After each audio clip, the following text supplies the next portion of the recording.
David et Goliath. Dans la petite ville de Bethléem vivait un jeune garçon nommé David, le plus jeune de 8 frères. Pendant que ses frères aînés restaient à la maison ou se préparaient à des tâches importantes, David passait ses journées dehors à s'occuper des brebis de son père. Il marchait à travers des vallées verdoyantes et des collines douces, regardant le ciel et se sentant proche de Dieu dans les champs paisibles. Personne autour de lui ne savait que Dieu guidait déjà ce petit berger vers un avenir très particulier.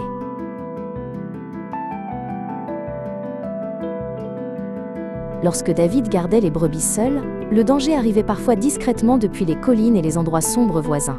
Des animaux sauvages tentaient d'emporter les brebis, mais David ne fuyait pas et ne les abandonnait pas. Il tenait bon et faisait de son mieux pour les protéger, en faisant confiance à Dieu pour l'aider.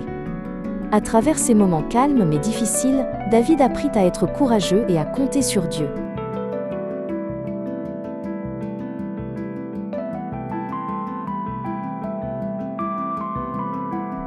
Un jour, Dieu envoya un homme nommé Samuel à Bethléem, pour rendre visite à la famille de David.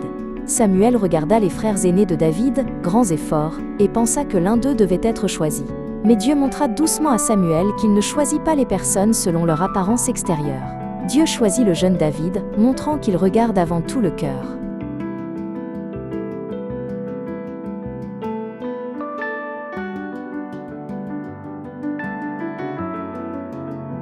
Devant son père et ses frères, Samuel versa de l'huile sur la tête de David pour montrer le choix de Dieu. À partir de ce jour, David fut choisi pour un rôle important, même s'il était encore très jeune. Pourtant, rien ne changea immédiatement, et David retourna au champ comme auparavant. Il avait confiance que le plan de Dieu s'accomplirait au bon moment et il attendit avec patience.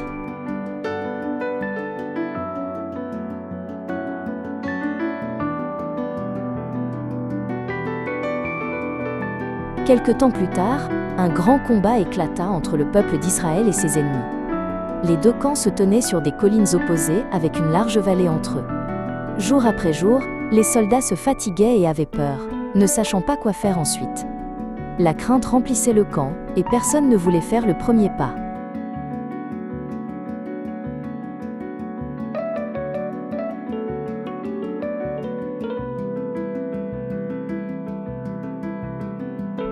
Chaque matin et chaque soir, un immense guerrier nommé Goliath s'avançait dans la vallée. Il était beaucoup plus grand et plus fort que tous les autres et portait une lourde armure. Goliath criait fort, se moquant des soldats et insultant leur Dieu. Les soldats l'écoutaient avec peur et se sentaient de plus en plus petits chaque fois qu'ils entendaient sa voix.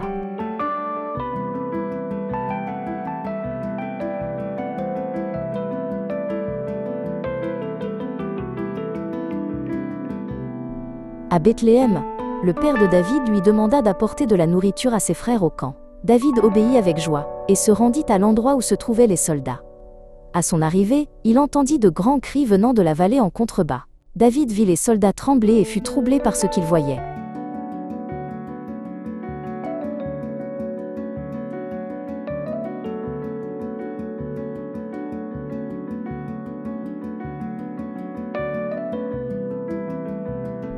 David commença à demander aux soldats pourquoi personne ne parlait ni n'avançait.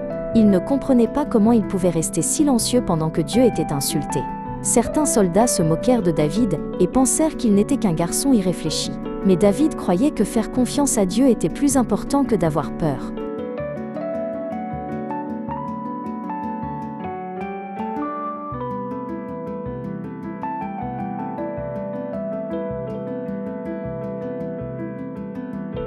Les paroles de David parvinrent au roi, et David fut conduit dans la tente royale. David parla calmement et dit que personne ne devait perdre espoir à cause de l'ennemi. Le roi regarda David et s'inquiéta parce qu'il était jeune et de petite taille. David expliqua comment Dieu l'avait aidé auparavant et comment il l'aiderait encore.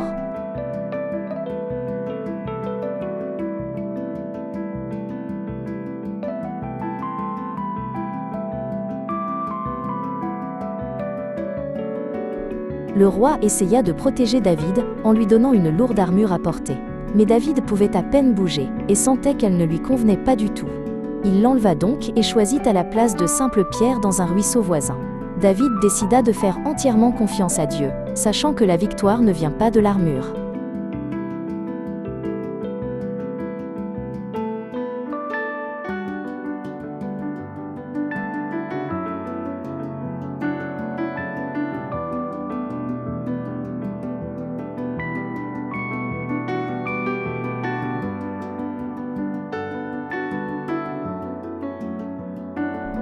Avec une simple fronde dans une main et son bâton de berger dans l'autre, David descendit lentement dans la large vallée d'Éla, vers le géant qui l'attendait.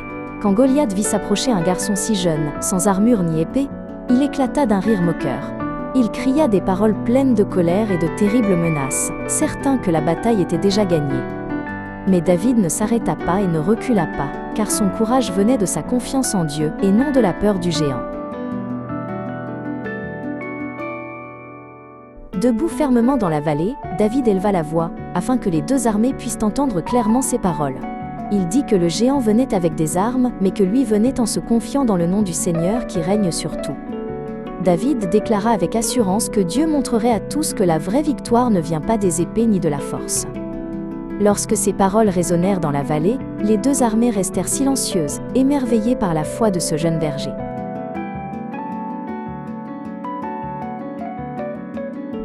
Sans attendre davantage, David se mit à courir en avant, le cœur ferme et rempli de confiance en Dieu. En courant, il mit la main dans sa besace et choisit avec soin une pierre lisse, comme il l'avait fait tant de fois en gardant les brebis. David fit tourner sa fronde avec des gestes assurés, se concentrant non sur le géant, mais sur l'aide de Dieu. Au moment parfait, il lâcha la pierre, faisant confiance à Dieu pour en guider la trajectoire.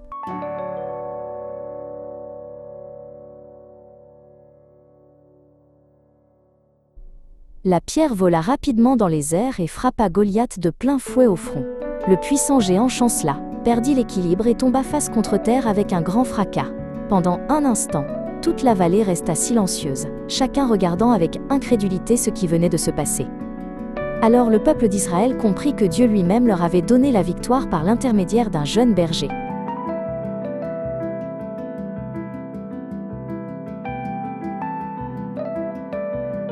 Après la bataille, David devint connu dans tout le pays, et les gens chantaient des chants sur son courage et l'aide de Dieu. Le roi Saül fit venir David au palais et lui confia d'importantes responsabilités dans l'armée. Mais à mesure que le succès de David grandissait, la jalousie commença à remplir silencieusement le cœur du roi. Pendant de nombreuses années difficiles, David apprit à servir fidèlement et à faire confiance à Dieu même lorsque la vie semblait injuste.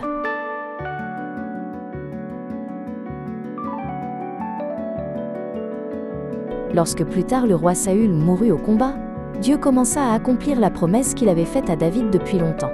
Le peuple de la tribu de Juda vint en premier et unit David comme roi dans la ville d'Hébron. David les gouverna avec humilité, se souvenant que le leadership était un don de Dieu et non une récompense méritée. Il continua d'attendre avec patience pendant que Dieu accomplissait son plan étape par étape.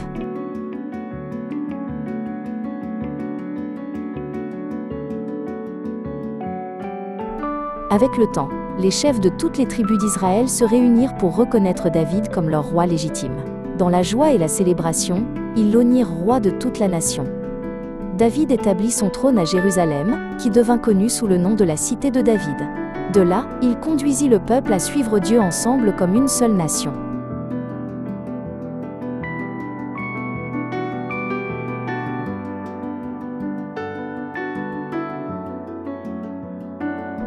Même en tant que roi, David n'oublia jamais les jours où il était un jeune berger gardant les brebis dans les champs.